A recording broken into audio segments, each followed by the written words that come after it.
آپ دیکھ رہے ہیں انیزا اسٹوری چینل، سبسکرائب اور لائک کریں۔ میں اور میری بیوی ایک معمولی سے کرائے کے گھر میں شفٹ ہو گئے۔ مجھے کیونکہ کچھ اتنا آتا نہیں تھا اور پڑھائی میں بھی میرا دل نہیں لگتا تھا، اسی لیے میں مشکل سے میٹرک ہی کر پایا تھا۔ اس وجہ سے دکان میں ایک سیلز مین کی نوکری بڑی مشکل سے ملی، وہ بھی میری دوست کی وجہ سے۔ بہرحال دن یوں ہی گزرتے رہے اور میں کام کرتا رہا۔ کافی دن بعد ایک دن میری بیوی کی کافی طبیعت خراب ہوئی۔ میں نے پوچھا، ارے چاندنی تم نے کیا کھا لیا تھا جس کی وجہ سے تمہیں اتنی الٹیاں ہو رہی ہیں؟ میری بیوی نے کہا، کچھ نہیں، بس میں تو وہی کھاتی ہوں جو روز آپ لا کے دیتے ہیں۔ میں نے کہا، کوئی مسئلہ نہیں، اب چلو ڈاکٹر کے پاس لے چلوں، پتہ نہیں تمہیں ڈائریا ہو گیا ہو شاید۔ جب میں ڈاکٹر کے پاس لے کے گیا تو ڈاکٹر نے کچھ ٹیسٹ بھی لکھ دیے۔ اب تو میرا منہ اور ہی بن گیا کہ یہ ٹیسٹ بھی کرانے پڑیں گے، ایک تو پہلے ہی پیسے کی اتنی کمی ہے۔ بہرحال میں نے اپنے دوست کو فون کر کے کچھ ادھار لیا اور پھر اپنی بیوی کے ٹیسٹ کرائے۔ ٹیسٹ کراتے ہی مجھے اتنی خوشی ہوئی جس کا میں کسی کو بیان بھی نہیں کر سکتا کہ مجھے کتنی زیادہ اس کی خوشی ہوئی۔ میں اپنی بیوی کو لے کے ہنسی خوشی گھر آ گیا اور محنت کرتا رہا۔ مجھے ڈاکٹر نے خوشخبری ہی ایسی دی تھی کہ میں باپ بننے والا ہوں، جس کی وجہ سے میں بہت ہی خوش ہو گیا تھا۔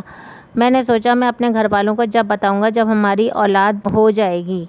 دن یوں ہی بیتنے لگے اور میں اپنی بیوی کا زیادہ خیال کرنے لگا اور لوگوں سے ادھار بھی لے لیا کرتا۔ میں نے سوچا کہ جب میری اولاد ہو جائے گی تو میری امی کی ناراضگی ختم ہو جائے گی اور وہ مجھے ہنسی خوشی اپنے ساتھ گھر لے جائیں گی اور ہم پہلے جیسی زندگی گزارنے لگیں گے۔ اندازہ کچھ اتنا غلط بھی نہ تھا۔ جب میری اولاد کی پیدائش ہوئی تو میں نے فوراً ہی فون کر کے اپنی امی کو اپنے باپ ہونے کی اطلاع دی۔ میری امی نے جو ہی یہ سنا خوشی سے پھولی نہ سمائی اور فٹافٹ اپنے دونوں بیٹوں اور بہوؤں کو بہت سارے سامان کے ساتھ میرے گھر میں لے آئیں اور میری بیوی بھی انہیں دیکھ کے خوش ہوئی اور میں نے بھی ان کی خاطر مدارات کی۔ میری امی نے بچے کو گود میں لیا اور بہت ہی زیادہ پیار کیا اور کہنے لگیں، بیٹا منیر، تم نے مجھے جو خوشی دی ہے اس خوشی کے لیے میرے کان ترس گئے تھے، اور پھر اس کو پیار کر کے سامان دے کے چلی گئیں۔ میرے دل میں کچھ اداسی چھا گئی کہ میری ماں نے مجھے نہیں کہا کہ گھر واپس چلو۔ بہرحال لیکن امید بن گئی تھی کہ امی کا موڈ بحال ہو گیا ہے، شاید وہ مجھے کچھ دن بعد دوبارہ سے گھر آنے کے لیے کہیں۔ کچھ دن بعد وہ دوبارہ میرے گھر آئیں اور بہت ساری مٹھائی، پھل اور کپڑے جوڑے سب کچھ لے کر آئیں، میرے اور میری بیوی کے لیے بھی۔ ہم لوگ پھر بہت خوش ہوئے اور سارا دن کھاتے پیتے باتوں میں گزر گیا۔ اور جب امی جانے لگیں تو امی نے کہا، بیٹا میں تم سے ایک چیز لینے یہاں آئی ہوں، وعدہ کرو تم مجھے انکار نہیں کرو گے۔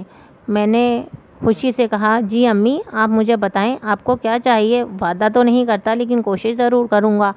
جس پر انہوں نے کہا کہ مجھے اپنا یہ بیٹا دے دو، میں اسے اپنے گھر لے جاؤں گی، بدلے میں جو تم چاہو گے تمہیں اچھا مکان اور سارے آسائشات جو پہلے تمہاری تھیں وہ سب بحال کر دی جائیں گی۔